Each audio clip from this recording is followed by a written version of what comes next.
లేకుంటే smarts, double smart కావచ్చు. ఈ వరస్ సినిమాలు చూసిన తర్వాత నాకైతే చాలా రిలీఫ్ వచ్చింది ఈ సినిమా చూసినాకైతే. ఎందుకంటే ఈ వరుసగా ఆ తర్వాత మిగతా సినిమాలు చూడలేదు నేను. అదే వచ్చాక చిన్న సినిమాలు వచ్చినాయి కొన్ని, ఆయి అని అవి కొన్ని సినిమాలు వచ్చినాయి, కమిటీ కుర్రోళ్ళు కావచ్చు. అవి నేను చూడలేదు యాక్చువల్గా.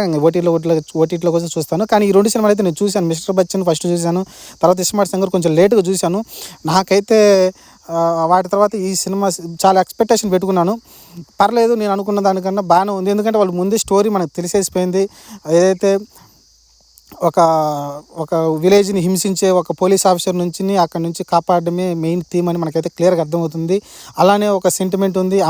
అమ్మ ఏదైతే మాట ఇచ్చాడో దాని ప్రకారం వారంలో ఒక్కరోజే, శనివారం పూట రోజుని అతనికి అంటే ఫైట్ చేసే అవకాశం ఉంటుంది. లేకుంటే తను ఏదైతే బాధలు ఉంటే రెగ్యులర్గా ఏంటంటే అందరూ ఏ రోజైతే ఆ రోజు కొట్టుకుంటుంటారు కదా, యాక్షన్ సినిమాలు చూసి మనం రెగ్యులర్ చూస్తున్నాం. కానీ ఇక్కడ ఏంటంటే ఒక చిన్న కాంప్లికేట్ పాయింట్